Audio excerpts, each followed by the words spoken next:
Okay yes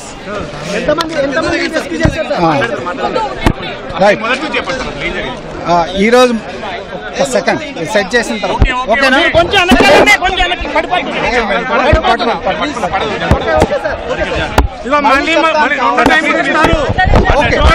so ఈరోజు ఉదయం Gulzar house దగ్గర ఉన్నటువంటి కృష్ణా పర్ల్స్ ఈ షాపు సంబంధించిన రెసిడెన్షియల్ కాంప్లెక్స్లో మంటలు రావడం జరిగింది.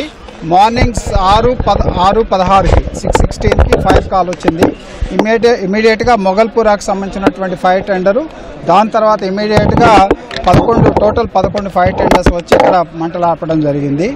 ఈ మొత్తం ఇన్సిడెంట్లో అంటే జరిగిన కారణమైతే మెయిన్స్ దగ్గర షార్ట్ సర్క్యూట్ అని చెప్తున్నారు. ఎందుకంటే అక్కడ ఉన్నటువంటి 2 షాపులు కూడా కంప్లీట్గా కాలిపోవడం జరిగింది. ఈ మధ్య కాలంలో వాళ్ళు చెప్పిన దాని ప్రకారం మొత్తం కూడా వుడెన్ ప్యానెల్ తోటి డెకరేట్ చేసినారని చెప్తున్నారు. షార్ట్ సర్క్యూట్ వల్ల ఈ యొక్క వుడెన్ ప్యానెల్స్ అన్నీ కాలి మంటలు బాగా వ్యాప్తి చెందడం జరిగింది.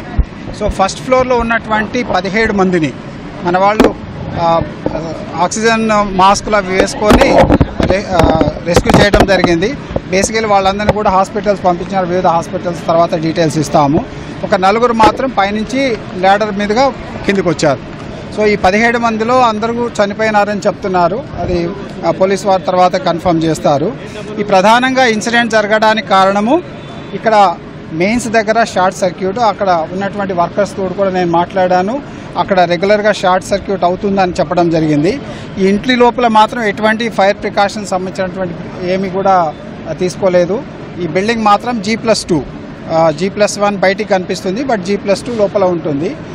First floor and second floor complete residential area, ground ఫ్లోర్లో అన్ని షాప్స్ ఉన్నాయి.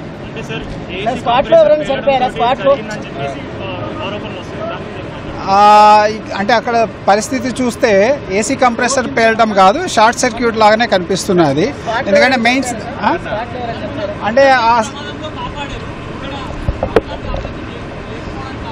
సో ఇక్కడ మెయిన్ రోడ్ నుంచి మీరు చూసుంటారు, మెయిన్ రోడ్ నుంచి లోపలికి ఉంటుంది, చిన్న సొరంగం లాగా ఉన్న ప్లేస్లోంచి పోతే అక్కడ లోపల ఇళ్ళు ఉంటాయి. ఈ లోపల మొత్తం ఫస్ట్ ఫ్లోర్కి పోయేది ఓన్లీ 1 మీటర్ స్టేర్ కేస్ మాత్రమే ఉంది. సో లోపల ఉన్నటువంటి ఇన్మేట్స్ రెస్క్యూ అయ్యేదానికంటే తప్పించుకునే మార్గమే లేదు. సో ఇది ఏంటంటే పాతకాల బిల్డింగ్, అప్పుడున్నటువంటి నామ్స్ ప్రకారం కట్టి ఉంటారు. సో ఫైర్ ప్రికాషన్స్ ఏమాత్రం లేవు కాబట్టి ఈ పెద్ద ఇన్సిడెంట్ జరిగింది. కేంద్ర మంత్రి కిషన్ రెడ్డి ఒక ఆరోపణ చేశారు. దాని మీద మాట్లాడాల్సిన ఎందుకంటే అగ్ని ప్రమాదం జరిగినటువంటి వెంటనే ఆయన రాలేదు, అగ్ని ప్రమాదం జరిగిన వెంటనే అగ్నిమాపక శాఖ రాలేదు, దాంతో క్యాజువాలిటీస్ పెరిగాయని ఆయన ఆరోపించారు. ఆ విధంగా ఆయన స్టేట్మెంట్ ఇవ్వడాన్ని మేము అది వాళ్ళ విఘ్నతగా వదిలేస్తాము. మేము మా ఫైర్ స్టేషన్ నుంచి ఏ విధంగా ఫైర్ ఇంజన్లు వెళ్ళింది అనేది ఆల్రెడీ మేము సర్క్యులర్ మీకు పంపించినాము. 6:16కి కాల్ వచ్చింది, 6:17కి మొగల్పుర ఫైర్ స్టేషన్ నుంచి ఫైర్ ఇంజన్ బయలుదేరింది. తర్వాత ఐ థింక్ 6:24 ఏదో మొత్తం లిస్ట్ అందరికి కూడా మా పిఆర్ఓ ద్వారా మీకు మొత్తం 11 ఫైర్ వెహికల్స్ని పంపించడం జరిగింది. దాదాపు 70 మంది ఫైర్మెన్ 70 మంది పైగా ఫైర్మెన్ ఇందులో పార్టిసిపేట్ చేశారు.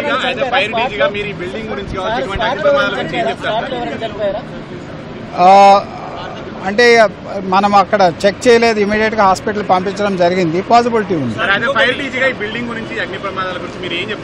సో ఇది ఏంటంటే యాజ్ ఎ ఫైర్ డీజీ ఈ యొక్క డిపార్ట్మెంట్ కొంతకాలం నుంచి గమనిస్తున్నాము, ప్రజల యొక్క తీరును కూడా అబ్జర్వ్ చేస్తున్నాము. సో ఇటువంటి ఫైర్ జరిగినప్పుడే జనం అందరూ కూడా చాలా ఏమంటారు ఫైర్ ఇన్సిడెంట్స్ జరగడంతో ఇబ్బంది అవుతుందని చెప్తున్నారు. ఎప్పుడు కూడా ప్రతి ఒక్కళ్ళు కూడా ఫైర్కి సంబంధించినటువంటి ప్రికాషన్స్ తీసుకోవాలి. ఎప్పుడు ఎవరి ఇంట్లో ఏ విధంగా మంటలు వస్తుందనే చెప్పడం కష్టము. నేషనల్ బిల్డింగ్ కోడ్ ప్రకారం ఫైర్ ప్రికాషన్స్ ప్రతి బిల్డింగ్లో తీసుకోవాల్సి ఉంటుంది. ముఖ్యంగా మిక్స్డ్ ఆక్యుపెన్సీ అంటే కింద షాపులు లేకపోతే బిజినెస్ ఉండి పైన ఇళ్ళు ఉన్న ప్లేస్లలో ఖచ్చితంగా షాపులలో ఈ యొక్క ఫైర్ డిటెక్టర్స్ కానీ స్మోక్ డిటెక్టర్స్ కానీ స్మోక్ అలారమ్స్ పెట్టుకోవాల్సి ఉంటుంది.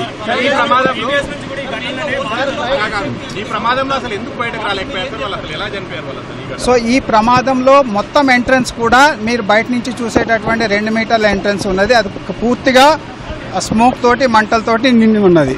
దాంతోపాటే ఫస్ట్ ఫ్లోర్ పోయేటటువంటి ఏదైతే యాక్సెస్ ఉన్నదో అది ఓన్లీ 1 మీటర్ సైజ్ ఉన్నటువంటి స్టేర్ కేస్ మాత్రమే. Nobody can escape from that one.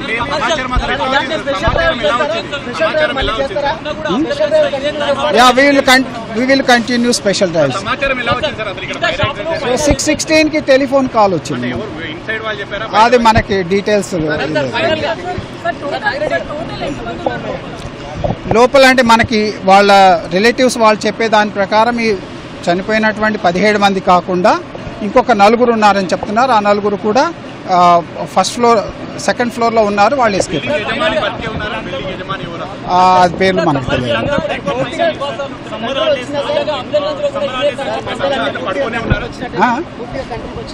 Complete మంటలు ఎప్పుడూ ఆర్పేస్తున్నాము. కంప్లీట్ అందరు కూడా పడుకొని ఉన్నారు. మాకు రిలేటివ్స్ చెప్పిన దాని ప్రకారము సమ్మర్ హాలిడేస్కి కొంతమంది పిల్లలు కూడా వచ్చి ఉంటున్నారు డిఫరెంట్ ప్లేసెస్లో.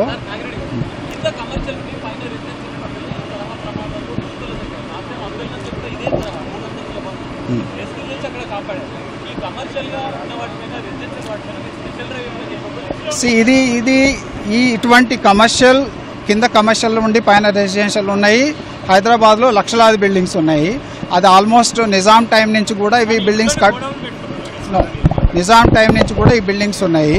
సో ఫైర్ చట్టం రాకముందు నుంచి కూడా చాలా బిల్డింగ్స్ ఉన్నాయి. మా రిక్వెస్ట్ మీ ద్వారా ఏంటంటే ప్రతి ఒక్కళ్ళు కూడా ప్రికాషన్స్ తీసుకోవాలి. లక్షలాది బిల్డింగ్లలో ప్రతి బిల్డింగ్ని ఫైర్ డిపార్ట్మెంట్ విజిట్ చేయడం అనేది డిఫికల్ట్. కానీ చట్టంలో రాసినారు, నేషనల్ బిల్డింగ్ కోడ్లో రాసినారు చిన్న చిన్న ప్రికాషన్స్. ఒకటి ఫైర్ అలారం పెట్టుకోవాల్సి ఉంటుంది. రెండవది ఆ యొక్క ఫైర్ ఎక్స్టింగ్విషర్స్ ఏమన్నా ఉంటే అవి పెట్టుకోవాలి. ఈ చిన్న చిన్న ప్రికాషన్స్ తీసుకుంటే చాలా వరకు ఈ సమస్యను అది. సో అందుకోసమే గత సంవత్సరం దాదాపు 8,000 పైగా మనం అవగాహన కార్యక్రమాలు నిర్వహించినాము.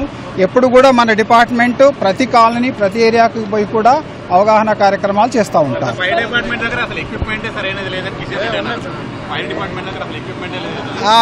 అది వాస్తవం కాదు. మనం ఈ హైదరాబాద్లో జరిగేటటువంటి ఏ ఫైర్ అయినా కానీ ఆపడానికి సరిపడే ఎక్విప్మెంట్ మన దగ్గర ఉంది.